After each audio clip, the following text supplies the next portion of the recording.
You are listening to the So Now What podcast with Lana Manikowski, episode number 165. So now what? These three words raced through my mind time and time again during my journey through fertility treatments. I tried desperately to have a child, but never was able. I yearned for a community to join that could understand my struggles. I couldn't find one, so I created one with the So Now What podcast. I love that you found us. Hey, girls. So good to have you back for another episode of the So Now What podcast. This National Infertility Awareness Week. If you are watching me on YouTube, you can see I got my awareness sweatshirt on from Infertile Teas. I'm wearing my Protect IVF bracelet from Infertile Teas, and then a little pineapple bracelet I got from my friend and life coach for women going through infertility named Abby Feeder. Make sure you follow Abby. She's at Encircle Fertility. This week, we have a lot to talk about because National Infertility Awareness Week is a big deal, and it's an even bigger deal to me this year because of the expanded conversation around leaving your fertility treatments without a child. But before we get into that, real quick, I want to tell you about a few things that you will not want to miss going on live here in the Chicagoland area. First, at 11:30 a.m. on April 28th, I will be speaking at Indiana University Northwest, and I will be talking about infertility, identity, and the fight to be seen. So now what? The next day, which is the 29th, I'm going to be on WCPT radio here in Chicago. Definitely want to tune into that. Then on May 1st, my first book reading and book signing happening right here in Chicago in the Logan Square neighborhood at a place called City Lit. So make sure you stop by there. That's happening at 6:30 p.m. on May 1st. And then, of course, coming up, my signature event, the fourth annual Others Day Brunch. If you have not been to Others Day Brunch but have only heard about it, you need to be there because this is an event that I created in 2022 because I walked the aisles of Target and all of the Mother's Day banners and the hoopla around Mother's Day had me feeling really disconnected and isolated. And I thought to myself, I bet you I'm not the only one. So that day I came home and I started a meetup group for childless and child-free women, and 18 women showed up to my first Others Day brunch. We now have over 670 members of my meetup group. Not all of them are coming to the Others Day brunch, but a lot of them are. And I hope that you will come in too. People are coming literally from Massachusetts all the way across the map to the west coast of Washington State. And you need to be there. So you can get more information at lanamanikowski.com/Others Day. And let's get into this week. Okay, let's talk about National Infertility Awareness Week and why I'm so glad that we have an opportunity this week to talk about something different. Talk about what life turns out like when your dream of motherhood does not end in a baby. As we're moving through National Infertility Awareness Week, I want to tell you, please don't shrink. Don't assume that your story is too sad or too different to belong. I was there for a really long time, but I want you to know that you belong here. And your life, this life without children that you hope for, can still be beautiful. So this week during National Infertility Awareness Week, you might be seeing more stories and more words of encouragement that seem like they are geared towards the people still actively going through treatment, maybe the ones who are coming on to tell their story and telling you don't give up, telling you that you should just hang on. That is not your journey. That is not my journey. So just because our journey looks different, I want you to know that you do not have to shrink this week. What you've been through, the years of fertility treatments, doesn't mean that you did something wrong, but know that awareness does not always mean inclusion. And maybe you feel like your story is missing from the conversation. And maybe you feel like you've showed up at National Infertility Awareness Week and you're just kind of like, you know what? It's for the people who had air quotes, if you're watching me on YouTube, air quote success. So if you feel like you're watching the infertility community move on and you're still sitting in the grief that no one seems to talk about, I want to acknowledge you. And you might feel like you did everything right, like you followed every protocol, Like you got the second opinions, you did everything you should, you kept showing up until you couldn't anymore. And still, when it did not work out and you did not end up with that child that you worked so hard for, and when you realized that you were going to be living a life without the children you always dreamed of, the silence was likely deafening. I get it. That is how I am here today on this podcast. Because if you're like me, you were not offered resources, you were not given support, you were not handed a plan for how the next 40 or 50 years of your life without the milestones of motherhood is going to turn out. But instead, you might be given advice from people around you. Just adopt. Have you tried acupuncture? Why don't you just relax or pray on it? Don't give up. My friend got pregnant at 46. People say things like this because they just don't know what to say. We live in a society that sadly is not comfortable with us grieving and does not know how to handle people that are not happy or content or getting the things that they want in life. And I get it. People are well-intentioned and they want to see you happy and succeed. But oftentimes when comments like that are made, or when people don't allow you to tell your story or support you in the story that you want to tell, it may feel like you're being misunderstood. And oftentimes it creates loneliness that is very hard to put into words. So you might have pulled away from your friends.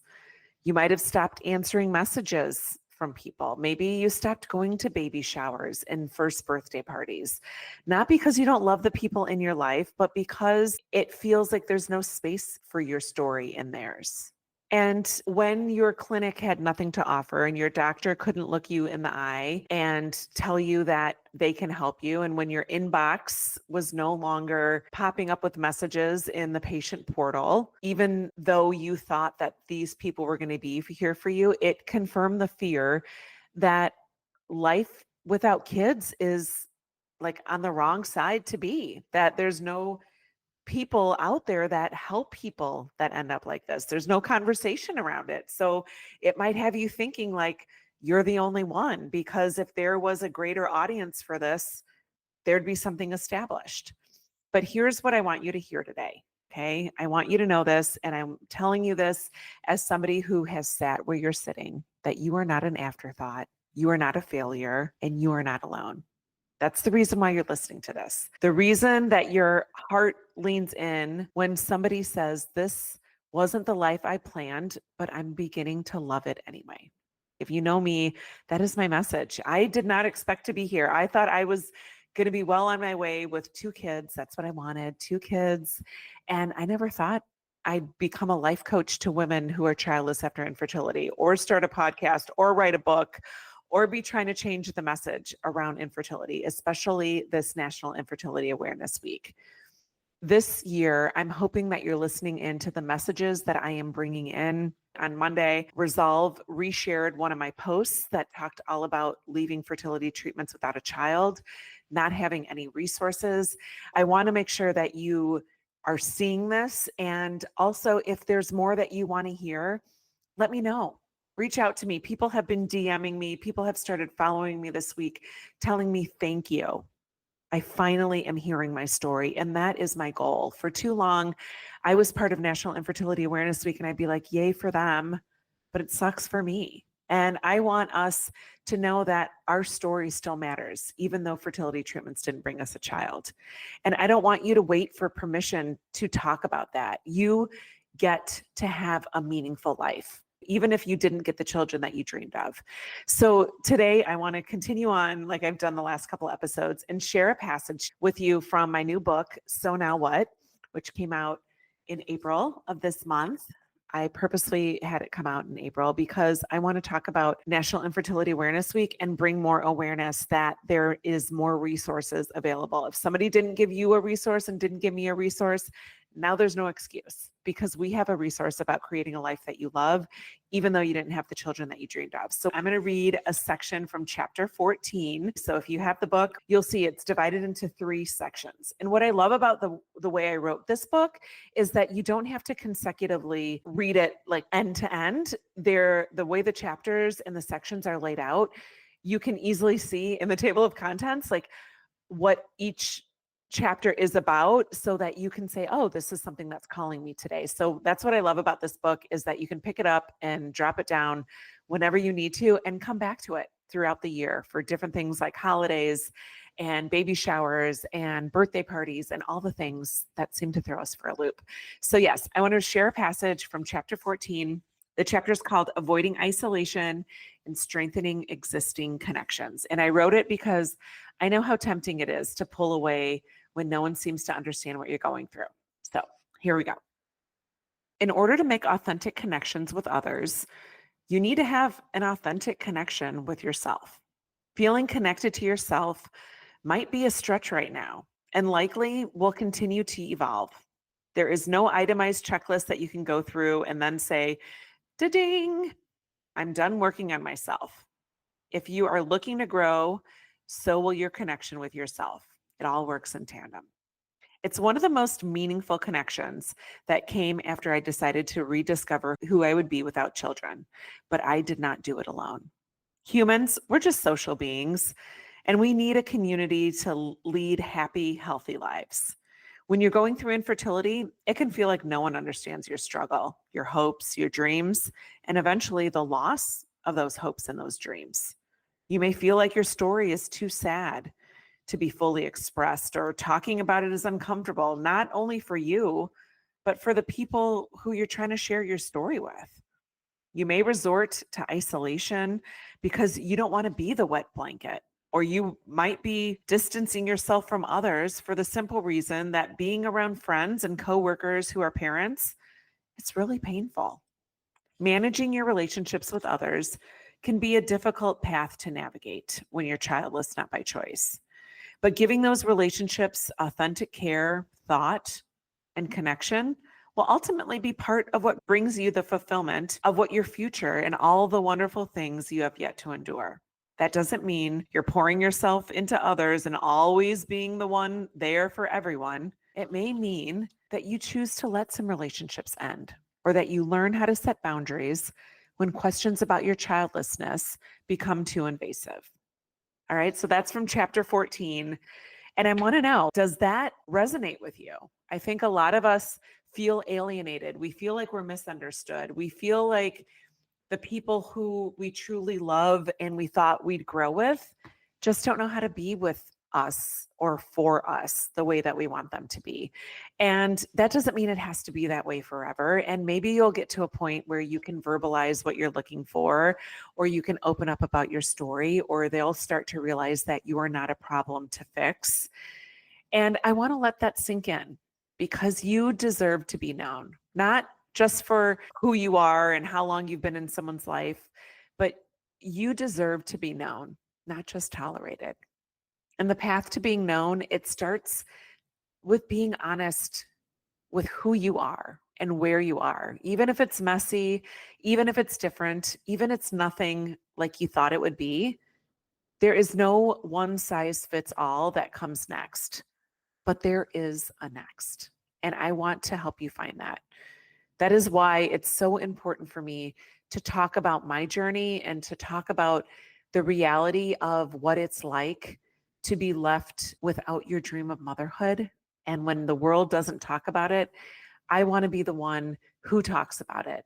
I want to be the one who fills someone's ears and enlightens their brain that there's another way of living your life that does not include children. And if you feel like you're struggling with that, you know that I always offer my Thrive calls. Those are free 45-minute calls to get things out, to get a plan together, to understand what is weighing you down and how you can start to create this life you love, even though it looks so different than you thought. If that sounds like something you're interested in, book a Thrive call this week as you move through National Infertility Awareness Week. Please do not shrink. Do not assume that your story is too sad or too different or too misunderstood to belong, because I want you to know that you belong here. And your life, this life without children, still can be beautiful. You don't have to walk it alone, not anymore. I hope you have a beautiful week. I love you. And remember that it's never too late to discover your meaning. I'll talk to you next week. Hey, real quick, I just wanted to tell you about an awesome resource I created. If you have ever found yourself in conversations with people, or maybe people offering you suggestions about what you should do to become a mom, it's called the Top 27 Things People Say When You're Childless and How to Respond. You can get your copy free at lanamanikowski.com/things people say.